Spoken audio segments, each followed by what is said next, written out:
ለኢትዮጵያ በጎ የማይመኝ ጸረ ኢትዮጵያ የሆነ አቋም ያላቸው ኢትዮጵያ ውስጥ ያለ የልማት እንቅስቃሴ ኢትዮጵያ ውስጥ ቀና ቀና የሚል ነገር ሲያዩ በጣም ምቾት የሚነሳቸው የውጭ ኃይሎች የትጥቅ፣ የቁሳቁስ፣ የገንዘብ፣ የፖለቲካና የፕሮፓጋንዳ ድጋፍ እያደረጉላቸው አገርን ለማተራመስ እንቅስቃሴ የሚያደርጉ ቡድኖችን ለምንድነው አንዳንድ ተፎካካሪ ፓርቲዎች በአደባባይ ወጥተው የምታረጉት እንቅስቃሴ ትክክል አይደለም? እግሩ ከሀገሩ ቢወጣም ልቡ ስቲል አብዛኛው አክቹአሊ ኢትዮጵያዊ ልቡ ስቲል እዚህ ነው ያለው። ሌት ተቀን የሚያስበው ስለ ሀገሩ ነው፣ ስለ ህዝቡ ነው የሚያስበው። ቤተሰቦቹ እዚህ ነው ያሉት። ከኢትዮጵያ ጋር ያለው ቁርኝት ማንኛውም ኢትዮጵያውያን እዚህ የምንኖር ኢትዮጵያውያን ያለንን ያህል ቁርኝት ነው ያለው። ህዝቡ የሚጠብቀውን ያህል ውጤት ሳያመጣ ወደ ሌላ ዳይቨርት ሆኗል፣ መቃቃርን ፈጥሯል ብለን እናምናለን። ስለዚህ ከዚህ አንጻር ነው ሲናነሳ የነበረው እንጂ በሀገር ደረጃ የሚመጡ በተለይ ብሔራዊ ጥቅሞቻችንን ለማንም የማንተው በኩልነትና ሁሉንም ተጠቃሚ ሊያደርግ በሚችል መርህ ላይ ተመርኩዘን ድርድርን ዋነኛ ማጠንጠኛችን አድርገን የባህር በር የሚመለስበትን ሁኔታ እናመቻቻለን ብለን ነው የምናስበው። ይሄ የዜግነት ፖለቲካን ወይ የብሔር ፖለቲካን ፌዴራሊዝሙን ኢንተርናል ኢሹዎቻችንን ስናነሳ አሁን የመጣንበት የዓለም አቀፍ ግንኙነት አጀንዳን ካለመረዳት ቤዙ እሱ ነው ብለን ከማመን ነው።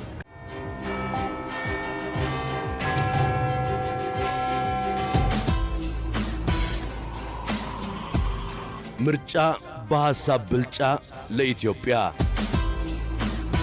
የተከበራችሁ የተወደዳችሁ አድማጭ ተመልካቾቻችን አሁን ደግሞ በሶስተኛው ክፍል ምዕራፍ ደግሞ እዚህ የታደሙ እንግዶቻችን ተማሪዎችም አሉ፣ ከዲያስፖራው ማህበረሰብም የመጡ አሉ። ጥያቄዎቻቸውን በ10 ደቂቃ ውስጥ ያቀርባሉ። ለነሱም እድል እንሰጣለን። ለምላሹም ያው 10 ደቂቃ ለሁሉም ፓርቲዎች አሏችሁ። ስለዚህ የህዝብ ጥያቄዎች ነው አሁን የምታስተናግዱት። ቀጥሎ በዚህ 10 ደቂቃ ውስጥ እጅ በማውጣት እሺ። አመሰግናለሁ። ኢድሪስ መሐመድ የዲያስፖራ ትውልድ ኢትዮጵያዊ እና የኢንተርናሽናል ዲያስፖራ ፕሬዚደንት ወይም የቀድሞ የኢትዮጵያ ዲያስፖራ ማህበር ፕሬዚደንት ነኝ።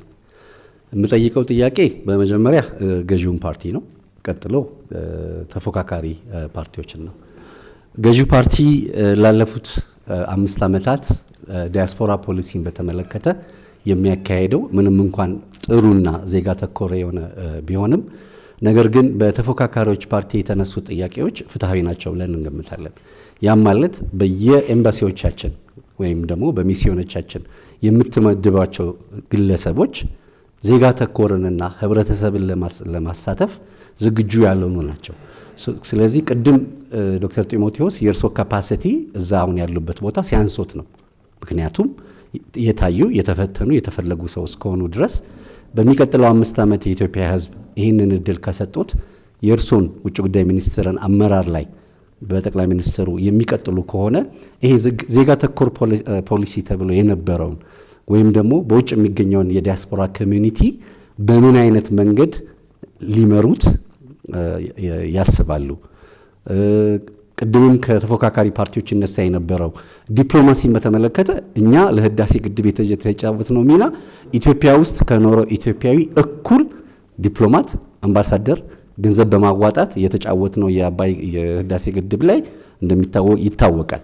ሶ ዴርፎር ይሄ የውጭ ዲፕሎማሲን ጉዳይ በተመለከተ ዲያስፖራውን በምን አይነት መንገድ እርሶ መስሪያ ቤቱን እስከመሩበት ድረስ ወይ መንግስቶት ያንን ፓርቲ እስከመራ ድረስ በምን አይነት መንገድ ነው የባህር በር ጉዳይ ላይ የዲያስፖራው የፐብሊክ ዲፕሎማሲ ጨዋታ እንዲጫወት የሚፈልጉት?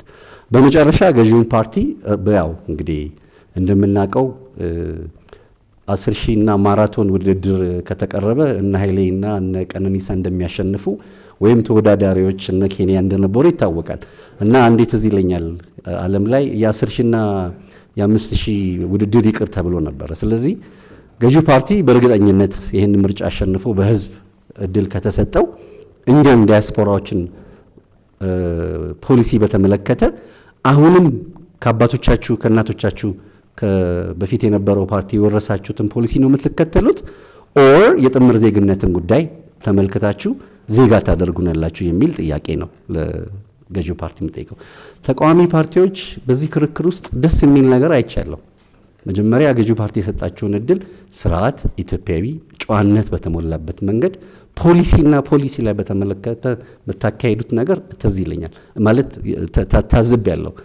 ግን አንዳንዴ ገዢው ፓርቲ የሚያደርገውን ነገር አፕሪሺየት የማድረግም ደግሞ ሀቢትና ባህል ቢኖራችሁ ጥሩ ነው።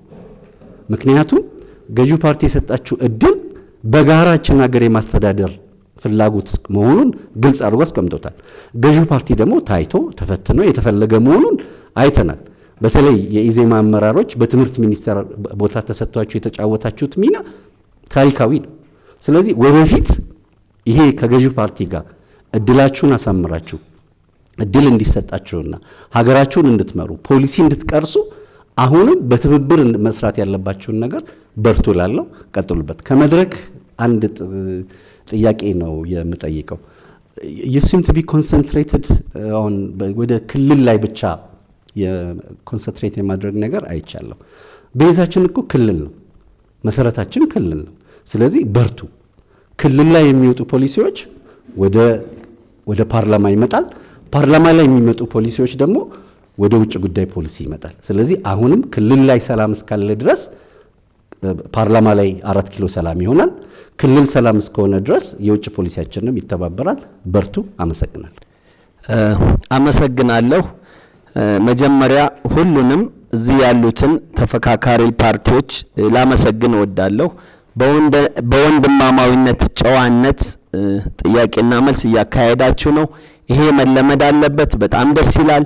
ልዩነት ቢኖረንም በልዩነት ውስጥ ግን ለአንድ ሀገራችን እንደምንሰራ ነው ያሳያችሁ።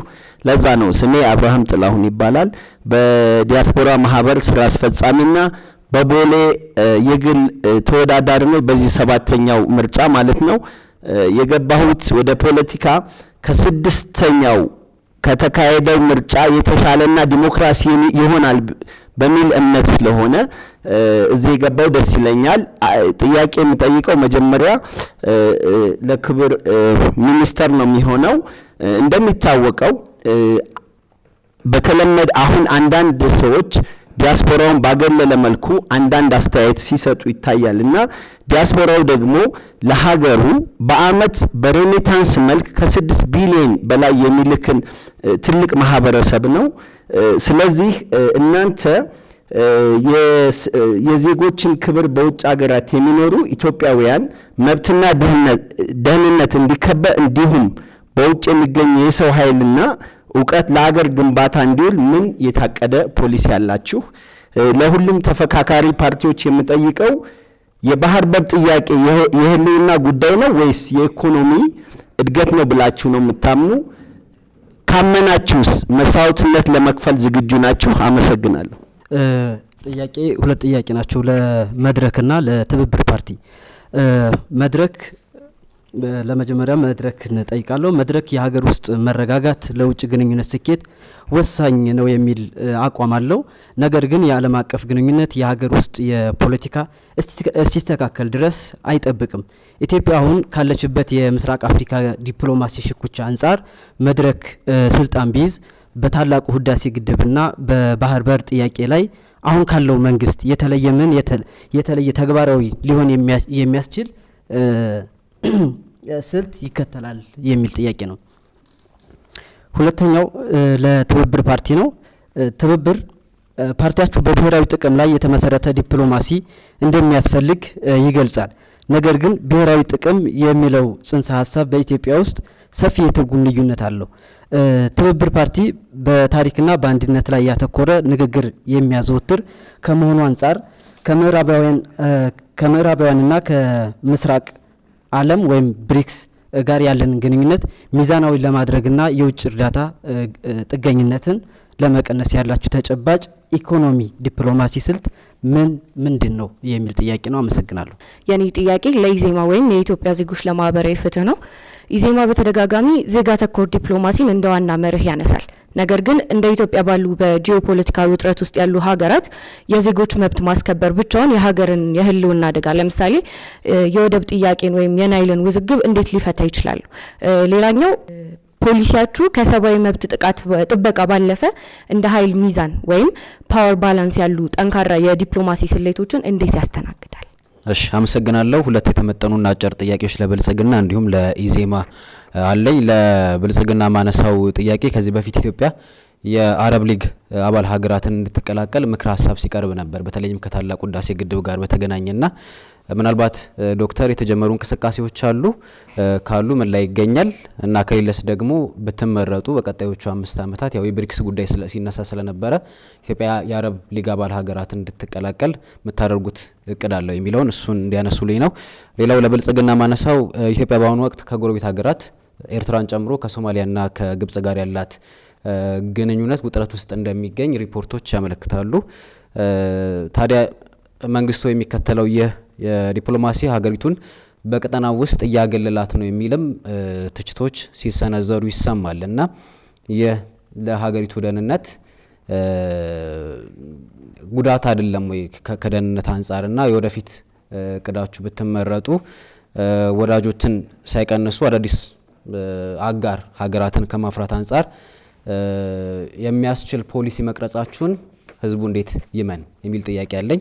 ለብልጽግና ለኢዜማ ማነሳው ጥያቄ ምናልባት ሌሎች ፓርቲዎችም ሪፍሌክት ልታደርጉበት ትችላላችሁ፣ ግን በዋናነት ለኢዜማ የሚከተለው የዜግነት ፖለቲካን እንደመሆኑ መጠን በጎረቤት ሀገራትና በመካከለኛው ምስራቅ የሚገኙ ኢትዮጵያውያኖች ለሚደርስባቸው የመብት ጥሰት የምትከተሉት የዲፕሎማሲ አይነት ወይም ስትራቴጂ ምንድነው?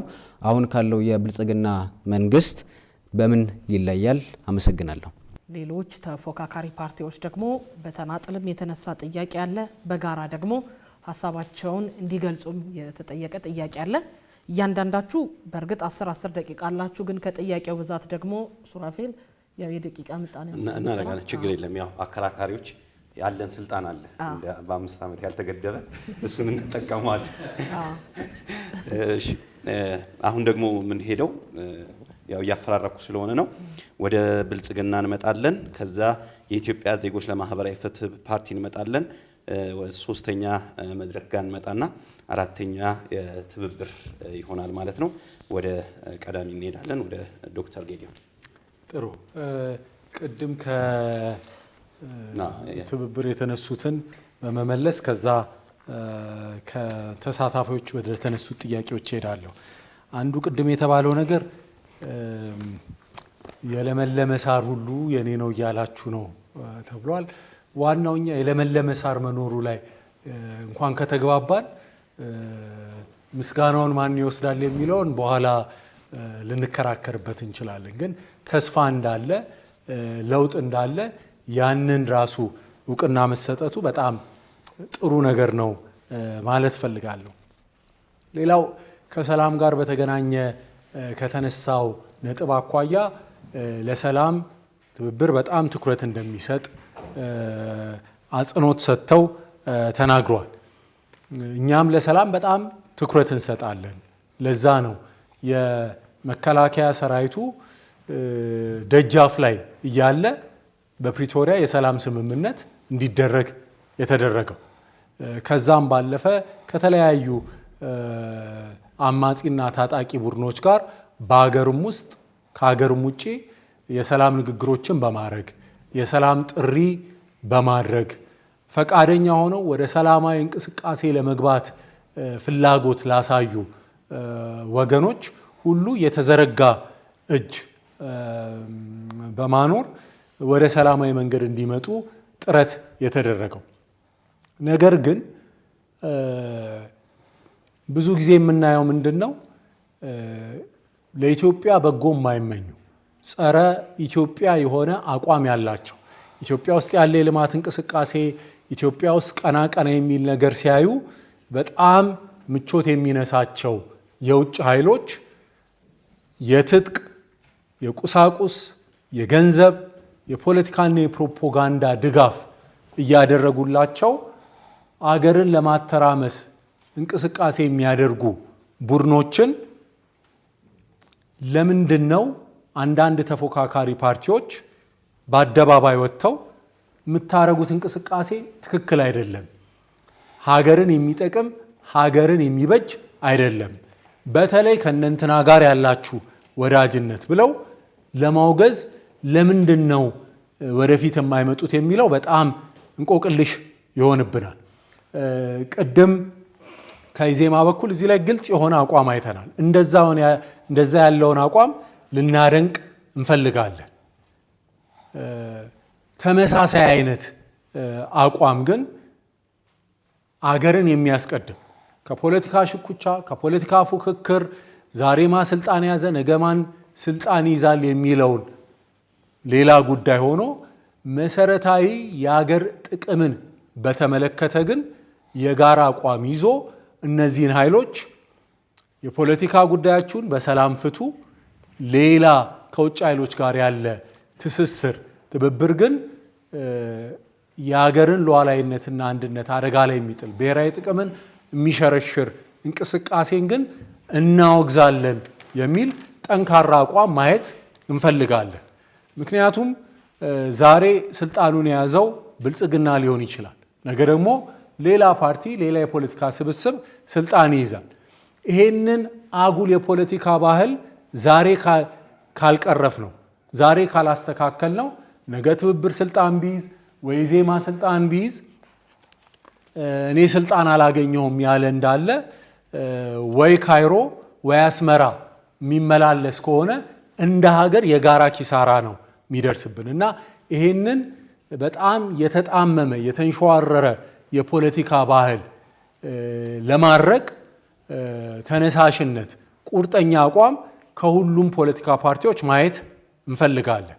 ሰላም ሲባል ያ ነው እንጂ አይ በቃ ሁሉንም ነገር ትታችሁ አሳልፋችሁ ስጡ በሚል ከሆነ ተሸነፉላቸው ከሆነ ለአመጽና ለትጥቅ ለተነሳሱት ያ አመጻና ትጥቅን የሚያበረታታ እንቅስቃሴ እንዳይሆን ልንጠነቀቅ ይገባል። በማስከተል ከዜጋ ተኮር ፖሊሲ ከዲያስፖራ አገልግሎት ጋር በተገናኘ እስካሁን ምን ሰርተናል የሚለውን በመዘርዘር ወደ ቀጣዩ ለመሄድ ሞክራለሁ። አንደኛ ለመጀመሪያ ጊዜ የትውልደ ኢትዮጵያውያንን ጉዳይ የሚከታተል ተቋም ራሱን የቻለ ተቋም አቋቁሞ ይሄንን ጉዳይ ትኩረት በመስጠት ከለውጡ ማግስት የመጣው መንግስት ትልቅ ተነሳሽነትን አሳይቷል። ይሄንን ጉዳይ ይበልጥ አጉልቶ በማሳየት ሌላው ከተለያዩ ሀገራት ጋር መካከለኛ ምስራቅም ካሉ አሁን ደግሞ እየተሞከረ ያለው ከዛም አልፎ ዜጎቻችን ወደ ሌሎች ሀገራት ሄደው ስራ በሚሰሩበት ወቅት መብታቸው ደህንነታቸው እንዲጠበቅ የሌበር ስምምነቶችን በማድረግ ዝቅተኛ ሊከፈላቸው የሚችለው ይሄ ነው፣ ከዚህ በላይ ልትከፍሉ ትችላላችሁ እንጂ ከዚህ በታች መክፈል አትችሉም፣ በሚሰሩበት ወቅት ይሄ መብት ሊኖራቸው ይገባል የሚለውን የዜጎችን መብትና ጥቅም ለማስከበር ብዙ ጥረት ተደርጓል። ሌላው ዜጎች ካሉበት ሀገር ሆነው ንብረት ሊኖራቸው ይችላል፣ ጉዳይ ሊኖራቸው ይችላል።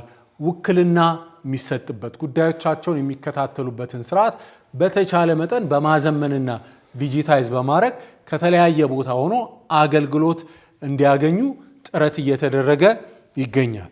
በቀጣይ እድሉን ብናገኝ እነዚህን ጅማሬዎች እነዚሁን ተሞክሮች በማጠናከር በውጭ ያሉ ኢትዮጵያውያን ከኢትዮጵያ ዲፕሎማቲክ ሚስዮኖች የሚያገኙት አገልግሎት የተሻለ እንዲሆን ጥራቱ ከዚህ በላይ እንዲሆን እንሰራለን።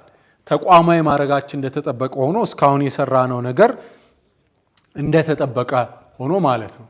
የኢትዮጵያ ትውልደ ኢትዮጵያውያን ምን አይነት አስተዋጽኦ እያደረጉ ነው?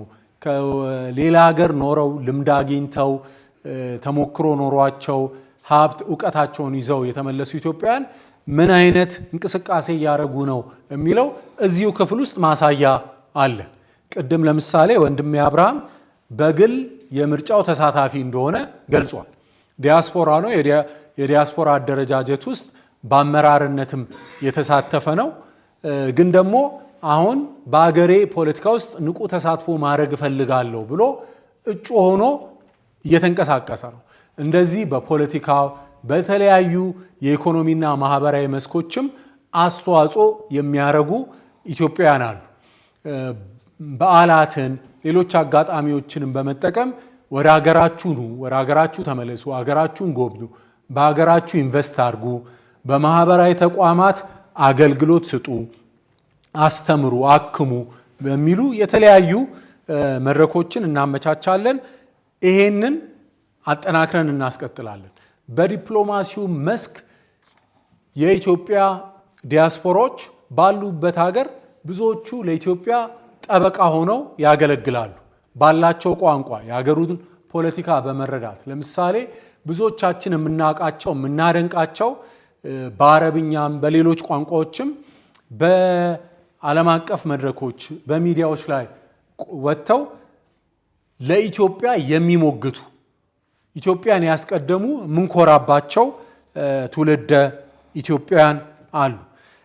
ሪፖርቶች ኢትዮጵያ ከሶማሌ ጋር ኢትዮጵያ ከእንትና ጋር የተባለው ነገር እነዚህ ሪፖርቶች አንዳንዴ የስነ ልቦና ጦርነት አካል እንደሆኑ መገንዘብ ያስፈልጋል።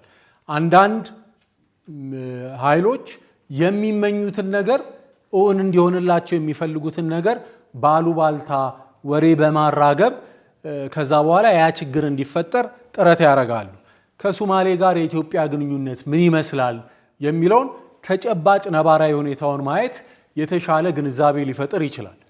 አሁንም ኢትዮጵያ ውስጥ መስዋዕትነት እየከፈለ ያለው ጸረ ሽብር እንቅስቃሴ እያደረገ ያለ ለሶማሌ ሰላምና መረጋጋት ትልቅ አስተዋጽኦ እያደረገ ያለ በሁለትዮሽም በአፍሪካ ሕብረትም ማዕቀፍ የኢትዮጵያ መከላከያ ሰራዊት ነው።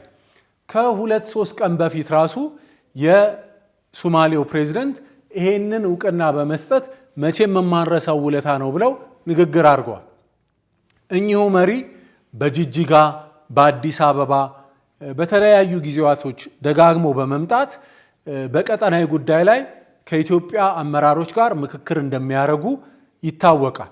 እና መሃል ማቃቃር የሚፈልግ ቅድሚያ እንዲሆነ አሉ እያለ በማስወራት የስነ ልቦና ጫና ለመፍጠር ጥረት ያደርጋሉ። ስለዚህ እነዚህን ከእውነታው መለየት አለብን እላለሁ። አመሰግናለሁ። መልካም፣ ጊዜውን በአግባቡ ተጠቅሟል። ኢዜማ ከህዝብ የተነሱት ጥያቄዎችን መጀመሪያ አድሬስ በማድረግ እንትንልና ሪፍሌክት ማድረግባቸው ፖይንቶች ይኖሩኛል 10 ደቂቃውን ለመጠቀም። የመጀመሪያው ጥያቄ ከዲያስፖራ ኮሚኒቲ የተነሳ ጥያቄ ነው። ስለ ጥያቄው እናመሰግናለን። መጀመሪያ ለዲያስፖራው ያለንን ምልከታ በማስቀመጥ ብጀምር የተሻለ ይመስለኛል። እንደሚያውቁት እርሶም በተለያዩ ሀገራት በጣም በርካታ ኢትዮጵያውያን ሀገራቸውን በተለያየ ምክንያቶች ትተው ሌሎች ሀገሮች ውስጥ ይኖራሉ። እነዚህ ኢትዮጵያውያን በሁለት መክፈል ይቻላል። አንዳንዱ ኢትዮጵያዊ እግሩ ከሀገሩ ቢወጣም ልቡ ስቲል አብዛኛው አክቹአሊ ኢትዮጵያዊ ልቡ ስቲል እዚህ ነው ያለው። ሌት ተቀን የሚያስበው ስለ ሀገሩ ነው፣ ስለ ህዝቡ ነው የሚያስበው። ቤተሰቦቹ እዚህ ነው ያሉት። ከኢትዮጵያ ጋር ያለው ቁርኝት ማንኛውም ኢትዮጵያውያን እዚህ የምንኖር ኢትዮጵያውያን ያለንን ያህል ቁርኝት ነው ያለው። ሌላኛው ኢትዮጵያዊ ይሄ አታችመንቱ ስቲል እንዳለ ሆኖ በማወቅም ባለማወቅም ከኢትዮጵያ ጥቅም በተቃራኒ የሚሰራ ኢትዮጵያዊም ደግሞ እንዳለ መገንዘብ ያስፈልጋል። በእኛ እምነት በኢዜማ እምነት ማጆሪቲው ኢትዮጵያዊ የመጀመሪያው ክፍል ላይ ነው የሚወድቀው። ግን እነዚህኞቹ አደፍራሽ ኢትዮጵያውያን ወይም ፕሮፌሰር ኃይሌ ገሪማ እንደሚጠሯቸው እነማዋጉሽ እዛ ሆኖ በርቀት ጦርነት የሚመሩ ሰዎች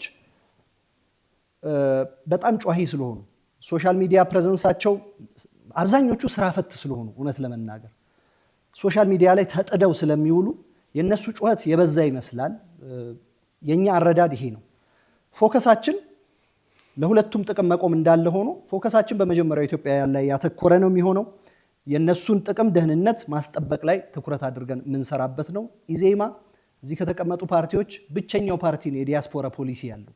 የዲያስፖራ ፖሊሲያችንን እንትን ላይ ማየት ይቻላል። ገዢው ፓርቲ የለውም፣ ሌሎች ተቃዋሚ ፓርቲዎች የላቸውም። ብቸኛው ኢትዮጵያዊ ፓርቲ ነው። የዲያስፖራ ፖሊሲ በመኖር ኢዜማ እነዚህን ጩኸተኞቹንና ለኢትዮጵያ ጥቅም የሚቆሙትን ለይተን ነው የምናየው።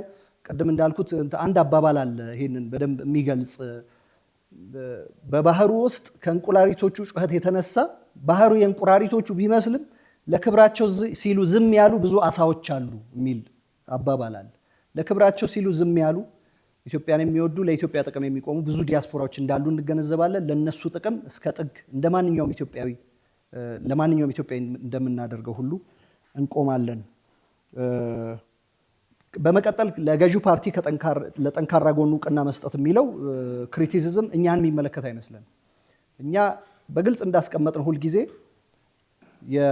በትብብር የምንሰራባቸውንና የምንፎካከርባቸውን ለይተን የምናስቀምጥ ሰዎች ነን፣ የምናስቀምጥ ፓርቲ ነን። እንደ ኢዜማ መደገፍ ያለበት ጊዜ ላይ ሁሉ ገዢውን ፓርቲ ጥሩ ሰርቷል ብለን ስናምን እያመሰገንን ክሪቲካል መሆን ባለብን ሰዓት ደግሞ ትችት መሰንዘር ባለብን ሰዓት በድፍረት ትችት ስንሰነዝር የኖር ነው።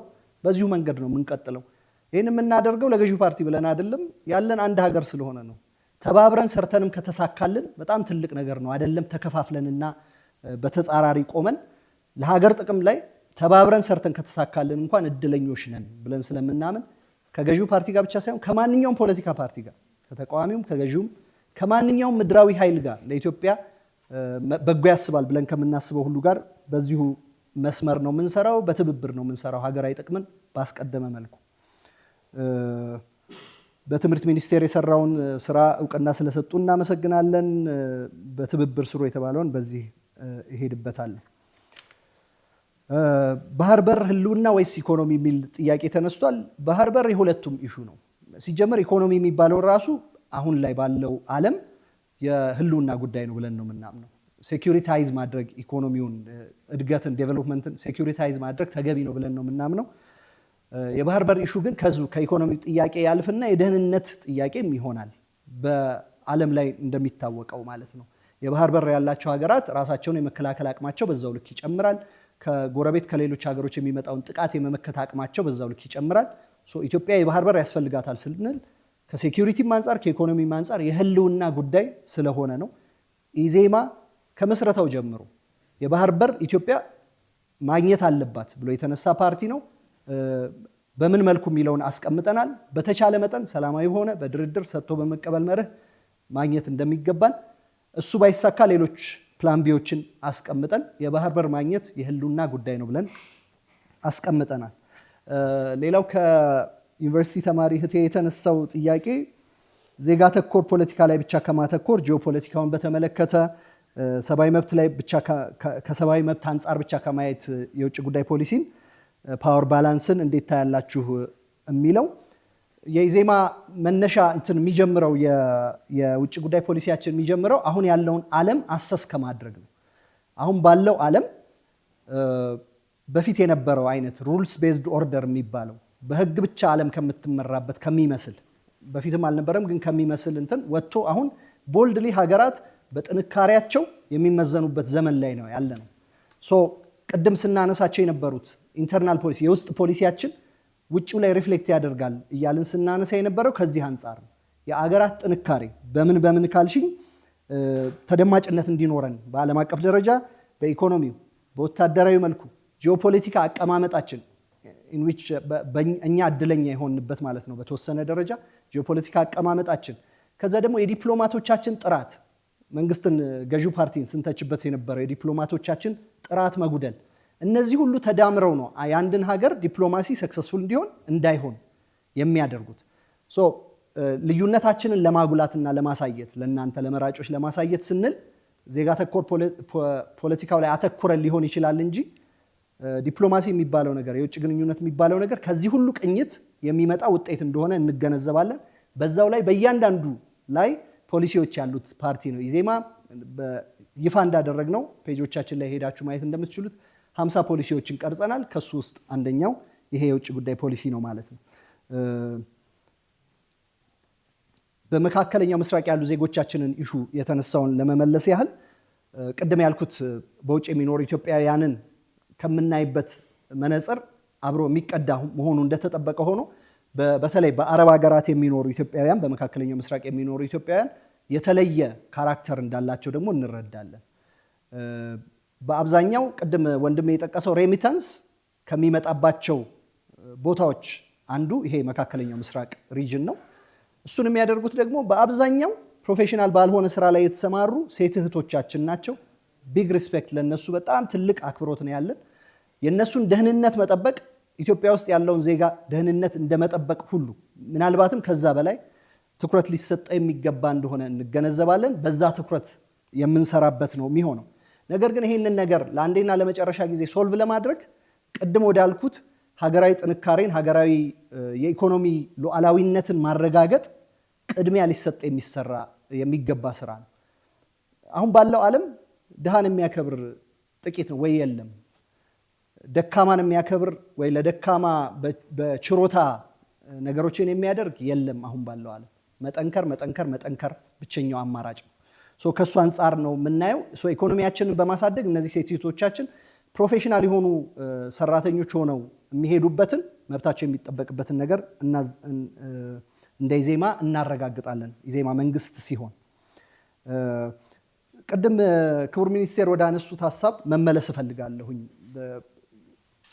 ይሄ የዜግነት ፖለቲካን ወይ የብሔር ፖለቲካን ፌዴራሊዝሙን ኢንተርናል ኢሹዎቻችንን ስናነሳ አሁን የመጣንበት የዓለም አቀፍ ግንኙነት አጀንዳን ካለመረዳት አይደለም፣ ቤዙ እሱ ነው ብለን ከማመን ነው። ቅድምም ስለተነሳ ጋዜጠኛም ስላነሳልን ማለት ነው የፌዴራሊዝም ክርክር አላችሁ ስለተባለ ኢትዮጵያ ውስጥ ለኢኮኖሚ ምስቅልቅላችን፣ ኢትዮጵያ ውስጥ ለዲፕሎማሲ ምስቅልቅላችን፣ ኢትዮጵያ ውስጥ ለዜጎች ደህንነት አለመከበር፣ ሰብአዊም ሆነ ዜጋዊ መብታቸው አለመከበር ቤዚክ የሆነው ኢሹ ፖለቲካችን በብሔር ቅኝት ብቻ፣ በዘውግ ቅኝት ብቻ፣ በዘር ቅኝት ብቻ መቃኘቱ ነው ብለን እናምናለን።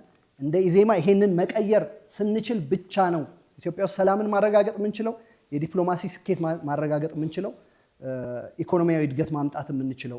ከዚህ ሁሉ ጋር የተሰናሰለ ስለሆነ እሱን ያነሳ ነው፣ በተደጋጋሚ ያነሳ ነው፣ በተደጋጋሚ የሄድንበት ቤዚክ ስለሆነ ነው። በዚህ መነጽር መታየት አለበት ብለን ስለምናምን ነው።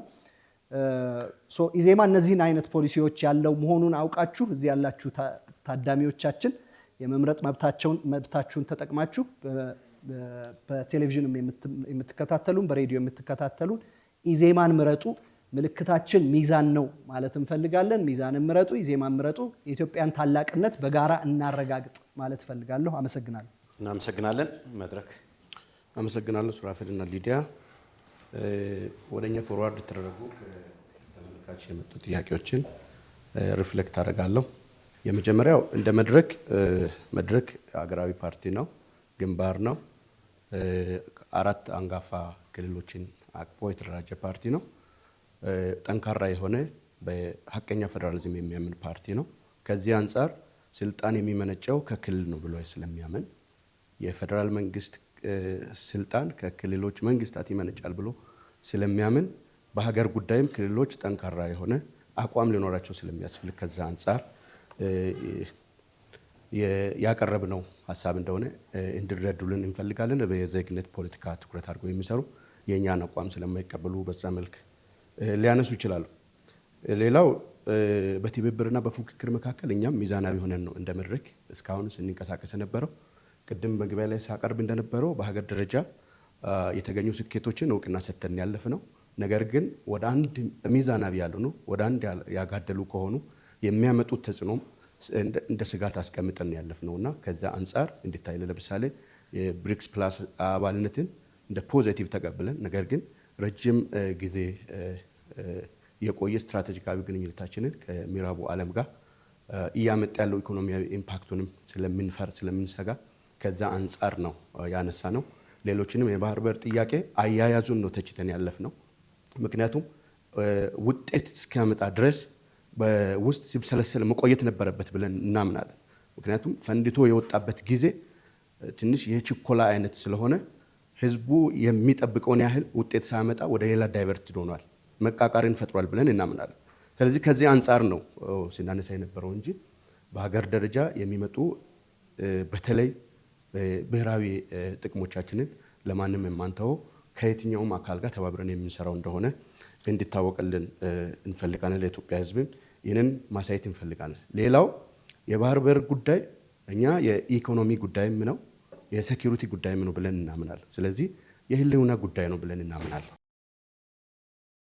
በዓለም ደረጃ የባህር በር ያላቸው አገራትና የባህር በር የሌላቸው አገራት ልዩነት በጥናትም እንደሚደገፈው ከ20% በላይ የኢኮኖሚ እድገታቸው በባህር በር ላይ ዲፔንድ የሚያደርግ ነው የሚያሳየውና የሴኩሪቲ ጉዳይም ቅድም ከሌሎች ፓርቲዎች ሲነሳ እንደነበረው የባህር አክሰስ ያላቸው ሀገራት እና ሌሎች እኩል ተሰምነት በሀገር ደረጃም በዓለም አቀፍ ደረጃም ተሰምነታቸው እኩል ስለማይሆን የህልውና ጉዳይ ነው ብለን የምናምነው። ነገር ግን አቋማችን ፍጹም ዲፕሎማሲያዊ በሆነና ዓለም አቀፍ ሕግን በተከተለ መልኩ ይፈታል ብለን እናምናል።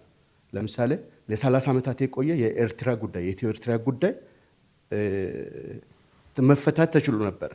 ምክንያቱም እኛ እያየን ቅድም እንዳልኩት ለብልጽግና ሲጀምር አካባቢ የሄደውን ሂደት አፕሪሼት የምናደርገው ችግሩን በሂደት መፍታት ችሎ ነበር። ነገር ግን ቅድም የተባለው በችኮላ የተደረገው የባህር በር ጥያቄ ያንን ፈጥሯል ብለን ስለምንሰጋ አሁንም በፍጹም ዲፕሎማሲያዊ ሂደትና ዓለም አቀፍ ሕጎችን ተከትሎ የባህር በር ማስገኘት ይቻላል፣ ለኢትዮጵያ ማስመለስ ይቻላል ብለን ነው የምናምን። ማስገኘት አይደለም ነበራት ማስመለስ ይቻላል ብለን ስለምናምን የህልውና ጉዳይ ነው ብለን እንደ መድረክ እናምናለን። የዲያስፖራ ፖሊሲ የላቸውም የሚል እንደተነሳው እኛ ቅድም መግቢያ ላይ እንዳነሳሁት የውጭ ጉዳይ ፖሊሲ ፒላራችን አራተኛው የዲያስፖራ ፖሊሲ ነው። አጠቃቀም ላይ ምን አይነት ፖሊሲ እንደምናራምድ በግልጽ አስቀምጫለሁ። ተቋማዊ የሆነ ቴክኖሎጂ ሽግግርን የሚደግፍ የእውቀት ሽግግርን ሊያስረጽ የሚችል የዲያስፖራ ፖሊሲ አለን እንደ መድረክ ማለት ነው። ያንንም ማግኘት ይቻላል። አይደለም እስከዛ አይደለም። ሌሎች ጥያቄዎች ከኋላ የተነሳው አሁንም ለምሳሌ የባህር በር ጉዳይን እንዴት ነው የምታስመልሱት የሚል ከአንድ ተማሪ ተነስቷል። አሁን ለመግለጽ እንደሞከርኩት ከጦርነት መልስ ያለው ሰላማዊውን ዲፕሎማሲያዊ ፍጹም ዲፕሎማሲያዊ ሂደት ተከትለን ነው የምንሄደው እንጂ ጦርነትን እንዳማራጭ መድረክ አያስቀምጥም። ምክንያቱም ለረጅም ዓመታት ሀገሪቷ በጦርነት ስትዳክር የቆየች ሀገር ነው። ስለዚህ በፍጹም ዲፕሎማሲያዊ ሂደት የባህር በርን ማስመለስ ይቻላል ብለን ነው የምናስብ። በታሪካዊ ስህተት የሄደውን የባህር በር ስህተትን አርመን በዲፕሎማሲያዊና በዓለም አቀፍ ሕጎች ማስመለስ ይቻላል ብለን ስለምናስብ ያንን ማሳካት ይቻላል። ልክ አባይን ማሳካት እንደተቻለው የባህር በርን ማሳካት ይቻላል ብለን እናምናለን። በአባይ ላይ የተለየ የምናራምደው አቋም አባይን ግድቡን ጨርሰናል፣ ግን ያላለቁ የዲፕሎማሲያዊ ሂደቶች አሉ ብለን እናስባለን። ያንን ደግሞ ሁሉንም ተጠቃሚ የሚያደርግ የኢትዮጵያን የወንዝ ተሻጋሪ ድንበር ተሻጋሪ ወንዝን የምትጠቀምበትን እድል የሚሰጥ የኢንቴቤን ስምምነት ሪፈር አድርጌያለሁ። ያንን መነሻ በማድረግ ሁሉም ተጠቃሚ የሚሆኑበትን አቋም ማራመድ አለብን ብለን ስለምናስብ በዛ ወይ ማስመለስ ይቻላል ወይንም ማሳካት ይቻላል ብለን እናምናለን። መድረክ በአምስት ጣት እጅ ቀርቧል። መድረክን ምረጡ። አመሰግናለሁ። እናመሰግናለን። ትብብር አመሰግናለሁ። በተጨማሪም ከተሳታፊዎች ለተነሱ ጥያቄዎች አክብሮት አለኝ። ያው እንደምናውቀው ትብብር ለኢትዮጵያ አንድነት 4 ትልልቅ ፓርቲዎችን በስሩ ያቀፈ ነው። አንደኛ ኢሃፓ፣ እናት ፓርቲ፣ መያድና ዮናይ አማራ ንቅናቄ የሚል 4 ፓርቲዎችን አቅፏል። የባህር በር ጉዳይ የህልውና ነው ወይስ ኢኮኖሚ የሚል ጥያቄ ክሮስ ከቲንግ የሆነ ጥያቄ ለሁሉም ተፎካካሪ ፓርቲዎች እንደተጠየቀ እኛም ፓርቲ ተጠይቋል። የሁሉንም ነው። የህልውናም ነው የኢኮኖሚን ጉዳይ ነው። ያው የህልውናን ጥያቄ ግን ስናስመልስ ግን የኢኮኖሚ ጥያቄዎችንም እዛው አንድ ላይ ማስመለስ እንደምንችል ማስመር እንፈልጋለን ማለት ነው። እንደምታውቁት ያው ኢትዮጵያ ከብዙ ዓመታቶች በፊት የባህር በር የነበራት ታላቅ ሀገር ነች። በዓለም አቀፍ ደረጃ ትልቅ እውቅና የነበራት በአፍሪካ ቀንድ ላይም ተጽዕኖ ፈጣሪ የነበረች ሀገር እንደሆነች ሁላችንም እናውቃለን። ግን በአንድም ይሁን በሌላ መንገድ ኃላፊነት በጎደላቸው የተለያዩ አምባገነን መንግስታት የባህር በር ልናጣ ችለናል ማለት ነው። ይህን ግን የተወሰደብንን የባህር በር ግን ለማስመለስ ግን ትብብር ለኢትዮጵያ አንድነት በቁርጠኝነት ሰፊ ስራ እንደሚሰራና መንግስት ሆኖ ቢመረጥ የቅድሚያ ሰጥቶ ትኩረት አድርጎ የሚሰራ መሆኑን በዚሁ አጋጣሚ ህዝባችንና በተለያዩ የዓለም አቀፍ አገራት ውስጥ የሚኖሩ ኢትዮጵያውያን እንዲያውቁልን እንፈልጋለን ማለት ነው። ምክንያቱም የባህር በር የሌላት ሀገር ዘላቂ የኢኮኖሚ ተጠቃሚነቷን ማረጋገጥ አትችልም። የማህበረሰቧን የዜጎቿን የኑሮ ሁኔታ ማሻሻል ማስተካከል አትችልም። አገሪቱ እንደ ሀገር ተወዳዳሪ መሆን አትችልም ማለት ነውና ስለዚህ ብዙ ትርጉም እንዳለው በዚህ አጋጣሚ ህዝባችን እንዲያውቅ እንፈልጋለን። ይሄን የባህር በር እንዴት ታስመልሱታላችሁ የሚለው መሰረታዊ ጥያቄ ነው። እኛ ጦርነትን የሚባል ነገር በእንተናችሁ ውስጥ አናስገባም። በሰላማዊ በድርድር ሰጥቶ በመቀበል መርህ በኩልነትና ሁሉንም ተጠቃሚ ሊያደርግ በሚችል መርህ ላይ ተመርኩዘን ድርድርን ዋነኛ ማጠንጠኛችን አድርገን የባህር በር የሚመለስበትን ሁኔታ እናመቻቻለን ብለን ነው የምናስበው። ያው ሁላችንም እንደምናውቀው የኤርትራ ህዝባችን የኛም ህዝባችን ነው። እንደ ሀገር ከመገንጠሏ በፊት በአንድ ላይ ስንኖር የነበርን አገሮች ነን። አንድ የነበርን አገሮች ነን። አሁን ራሷን የቻለች ሀገር ብትሆንም ለዛ አክብሮት አለን። ነገር ግን ይሄ እንደተጠበቀ ሆኖ ግን በጋራ ተጠቃሚነት ላይ መሰረት ያደረገ ግን የድርድር ፕላትፎርም በመዘርጋት ሰጥቶ በመቀበል መርህ ባህር በር እንዲኖረን የማድረግ ስራ እንደምንሰራ በዚሁ አጋጣሚ መናገር እፈልጋለሁ ማለት ነው። በዚህ ጉዳይ ላይ ግን ከየትኛውም አካል ጋር በሰላማዊ መንገድ ተደራድሮ ጥያቄያችንን የሀገራችንን መሰረታዊ ተጠቃሚነትን ለማረጋገጥ እንደምንሰራም እንዲሰመርበት እንፈልጋለን። ሌላው ከብሔራዊ ጥቅም አንጻር ትብብር ለኢትዮጵያ አንድነት ሰፋ ባለ መግለጫው በተደጋጋሚ ሲያስተጋባ ይስተዋላል። ብሔራዊ ጥቅምን ማስከበር ሰፊ ትርጉም ያለው ነው። እንዴት ታዩታላችሁ? በተለይም እንደ ምሳሌ ከምዕራባውያን ጋር የተስማማው የብሪክ ስምምነት በብልጽግና ፓርቲ እንደ ማሳያ የተነሳና የኢኮኖሚ ዲፕሎማሲውን እንዴት ትቃኙታላችሁ እናንተ መንግስት ሆናችሁ ብትመረጡ የሚል ሀሳብ ተነስቷል። እንግዲህ እኛ አንድ የምናምነው ነገር አለ። ነገሮችን ጥናት ላይ በተመሰረተ መንገድ ነው ማስኬድ የምንፈልገው። እንደው ቸኩለን የምንገባበት የዲፕሎማሲያዊ ግንኙነትም አይኖርም፣ የምንገባበትም ኮሚትመንት አይኖርም ማለት ነው። ህዝባችን እድሉን ቢሰጠን አገርን መምራት የምንችልበት የመንግስት አቅም ቢኖረን በዋነኝነት እንደ ሀገር የቅድሚያ ሰጠን የምናደርገው ነገር ምንድነው? ሰፊ የሆኑ ጥናቶችን እናደርጋለን። ጥናት ላይ የተመሰረተ ስምምነት፣ ጥናት ላይ የተመሰረተ ኮሚትመንት ውስጥ ነው እንደ ሀገር መግባት የምንፈልገው እንጂ ዘለን ስንገባ መውጫም ማሰብ ስለሚያስፈልግ መውጫውም አንዳንዴ ሪፐርከሽኑም አስቸጋሪ የሚሆንበት ጉዳይ አለ። ቅድም ከመድረኩ ላይ ለብልጽግና ፓርቲ የተነሳ ጥያቄ ነበር። የብሪክ ሀገር ስምምነት ላይ በተመለከተ ያን ስምምነቱ ስትገቡ የምዕራብ ሀገሮች የማኩረፍ ነገር ይታይባቸዋል። እንዲህ አይነት ነገር አለ፣ እንዴት ታዩታላችሁ ተብሎ የተጠየቀ ጥያቄ አለ። እንደዚህ አይነት ነገሮችን ሊያመጣ ስለሚችል ባክ ኤንድ ፎርስ ሌፍት ኤንድ ራይት አይተን ተጠቃሚነታችንን በተገቢው መንገድ የሚያረጋግጥልን ስራ ለመስራት ጥናት ላይ መሰረት አድርገን ብሔራዊ ጥቅማችንን እናስከብራለን ብለን እናስባለን። እንግዲህ ብሔራዊ ጥቅም ሰፊ ነው። በብዙ አውድ በብዙ ማሳያ የምናየው ጉዳይ ነው። ብሔራዊ ጥቅም የኢኮኖሚ ጥቅም አለ፣ የዜጎች የደህንነት ጥቅም አለ፣ የአገር ሉዓላዊነት ጉዳይ አለ፣ ወዘተረፈ ብዙ ነውና ዲፊኒሽኑ በጣም ተርሚኖሎጂው ሰፊ ስለሆነ በዛ አግባብ እንድትረዱት ነው። ግን ግልጽ ለማድረግ ያህል እኛ ብሔራዊ ጥቅማችንን ለማስጠበቅ የቅድሚያ ሰጠን እንደ ትብብር ለኢትዮጵያ አንድነት እንደምንሰራ ህዝባችን እንዲረዳንና እንዲገነዘበን እንፈልጋለን።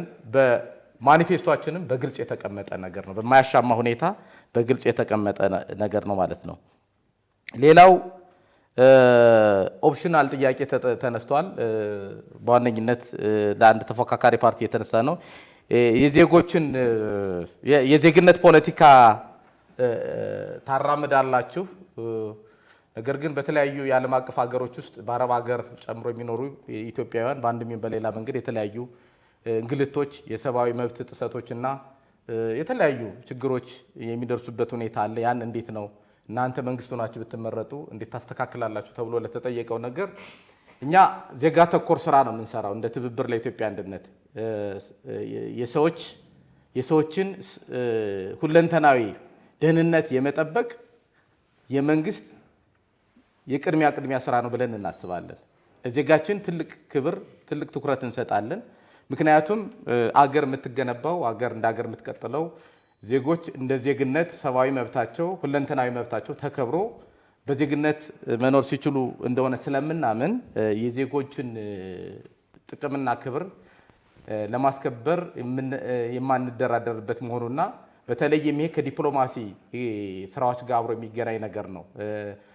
ምክንያቱም አንድ ሀገር ዜጋዋን ካላከበረች ሌላው ሀገር ሊያከብርላት አይችልም። በመጀመሪያ ደረጃ የቤት ስራችንን ነው የምንሰራው ማለት ነው። ወደ ቤታችን ዞር ብለን ቤታችን ውስጥ ያለውን ስራ እንደ ሀገር እንሰራለን። ለዜጎቻችን በማንኛውም መንገድ ክብር እንሰጣለን። ለዜጎቻችን ደህንነት እንደ መንግስት ኃላፊነት ወስደን መሰራት ያለባቸውን ስራዎች እንሰራለን። ሁላችንም እንደምናውቀው የመንግስት ተቀዳሚ ተግባሩ በጣም መሰረታዊ ጉዳዩ የዜጎችን ደህንነት መጠበቅና ማስጠበቅ ነው። ዜጎች በሰላም ወጥተው እንዲገቡ ስራቸውን ሰርተው ወደ ቤታቸው እንዲመለሱ የማድረግ የመንግስት ተቀዳሚ ተግባርና ኃላፊነት ነው። ይሄን እኛ ትብብር ለኢትዮጵያ አንድነት መንግስቱን ብንመረጥ ይሄን እናረጋግጣለን። ባለን ጥሩ የዲፕሎማሲያዊ ግንኙነቶች ደግሞ ከሌሎች ሀገሮች ጋር አረብ ሀገርም ይሄዱ የተለየው አውሮፓ ሀገርም ይሄዱ የትም ሀገር ይሄዱ የኢትዮጵያ ዜጎች በሚሄዱበት ሀገር ሁሉ በአንድም ይሁን በሌላ መንገድ ከፍ ብለው ክብራቸው ተጠብቆ ስራቸውን የሚሰሩበትና ሰላማዊ ኑሮ የሚኖሩበትን በሀገር ውስጥም በውጭ ሀገርም የምናረጋግጥበትን የፖሊሲ ማዕቀፍ ተግባራዊ ተፈጻሚ እናደርጋለን የሚል ሁኔታ አለኝ። ያው ከዚህ ጋር በተያያዘ አሁን እንደሚታወቀው እዚህ ጋር የግድ መሰረታዊ ነገር ስለሆነ ማንሳት ስላለብኝ ነው። አሁን ሀገራችን ያለችበት ሁኔታ ይታወቃል። ቅድም ክቡር ሚኒስቴሩ ያው በጥሩ ሁኔታ ለማብራራት የሞከሩት የሄዱበት ርቀትን ክብር አለኝ፣ አከብራለሁ። እሱን ነገር እንደ ግለሰብ አፕሪሼት አድርጌያቸዋለሁ። እንደ አጠቃላይ ግን እንደ መንግስት የዜጎችን ሰላም በሰላም ወጥቶ የመግባት ደህንነት የማረጋገጡ ስራ ላይ ግን ትልቅ ጥያቄ ምልክት አለ። ይሄ ቦልድ የሚታይ ነው። ፖለቲከኛ ሆኖ አይደለም ማንም ተራ ኦርዲናሪ የሆነ ሰው ቪዚብል በሆነ መንገድ የሚያየው ነገር ነውና ሀገራችን ውስጥ አሁን ሰላም የለም። ምናልባት አዲስ አበባ ውስጥ አለ፣ ወጣ ብንል ኦሮሚያ ክልል ውስጥ፣ አማራ ክልል ውስጥ፣ ትግራይ ክልል ውስጥ የለም ሰላም። ይህን ሰላም የማረጋገጥ ግዴታ አለበት መንግስት ማለት ነው። መንግስት ይህን የሰላም ሁኔታ ማረጋገጥ ካልቻለ እንደ መንግስት ሆኖ ህዝቡ ማስተዳደር አይችልም ማለት ነው። እዚህ ጋር ነው ይሄ ቅድም ክቡር ሚኒስቴር ግልጽ ለማድረግ ያህል የዲፕሎማሲውን ስራ ከዚህ ጋር እየይዤ ነው የተናገርኩት። ሰላምና ዲፕሎማሲ እንትን ናቸው፣ ኢንተርሪሌትድ ናቸው። አንዱ ከአንዱ ጋር ለያይተን የምናየው ነገር አይደለም እንደሚያውቁት ማለት ነው። ሰላምን ስናረጋግጥ ዲፕሎማሲያችንን ማሳለጥ እንችላለን። ዲፕሎማሲያችንን ማሳደግ እንችላለን። እንደ ሀገር የበላይነታችንን ማረጋገጥ እንችላለን። ተቀባይነታችን ይጨምራል። የኢኮኖሚያዊ የማህበራዊና የኢኮኖሚያዊ ተጠቃሚነታችንን በዛው ልክ እንደ ሀገር ይጨምራል። ነገር ግን ሀገራችን ውስጥ ያለው ኢንተርናል ችግር ይሄን የዲፕሎማሲውን ስራ በምንፈልገው መንገድ እንዳናሳልጥ እንቅፋት ሆኖናል። ዲፕሎማሲ የግድ እኮ ውጭ ሀገር ከሌሎች አውሮፓ፣ ኤዥያ እና ሌሎች የአረብ ሀገሮች ጋር የምናደርገው የግንኙነት አይደለም እኮ ከዚሁ ነው። ዲፕሎማሲ ከኔና ከአንድ ሰው ይጀምራል እኮ። በዲፕሎማሲ መንገድ መግባባት ነው። በቃ ትልቁ ፖይንቱ መግባባት፣ ሰጥቶ በመቀበል መርህ ሰላም ማውረድ፣ ኮንፍሊክትን ሪዞሉት ማድረግ፣ ሰላምን ማረጋገጥ ነው። ስለዚህ አገራችን ውስጥ አሁን ያለው ጉዳይ የሰላሙ ጉዳይ አንዱ የዲፕሎማሲያዊ ውድቀታችን ማሳያ ነው። 4 ነጥብ። ይሄ መስተካከል አለበት እንደ መንግስት። ምክንያቱም ዜጎች ያለምንም ችግር ወጥተው መግባት አለባቸው። ይሄ የመስተካከል አለበት የሚል ነው። ኦኬ እንግዲህ አድሬስ አድርጌያቸዋለሁ አንዳንድ ፐርቲነንት ፖይንቶችን። እሺ